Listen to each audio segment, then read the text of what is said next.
Hi అండి, welcome to my channel. మా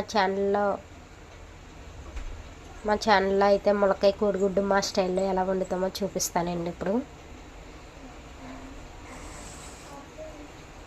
నేనైతే ఆయిల్ అయితే వేసుకున్నానండి. నేను వాడేది రైస్ బ్రాండ్ ఆయిల్ అండి. ఇది మనం మామూలుగా వాడే ఆయిల్ అయితే 2 స్పూన్లు వేసుకుంటే ఇది 1 స్పూన్ వేసుకుంటే సరిపోద్దండి. ఇప్పుడు నేను ఎగ్స్ అయితే ఆయిల్లో వేయించేస్తానండి. లైట్గా ఫ్రై చేసుకుంటాను.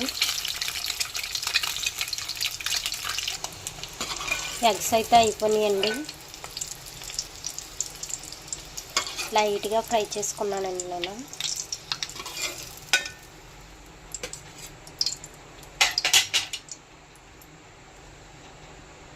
నెక్స్ట్ ఉల్లిపాయ పచ్చిమిరపకాయలు అయితే వేసుకున్నామండి. దీంట్లో కొంచెం సాల్ట్ వేసేసి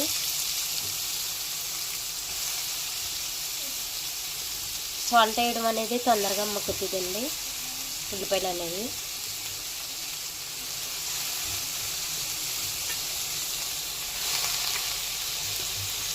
ములక్కాయలు కూడా వేసి కొంతసేపు మగ్గనిస్తామండి.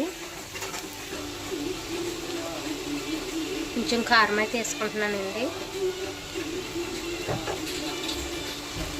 వాటర్ అయితే పోసేసుకున్నానండి. గుడ్లు కూడా వేసాను. అవి ఉడుకుతున్నప్పుడు కొంచెం చింతపండు పులుపు అనేది పోసేసుకుందాం.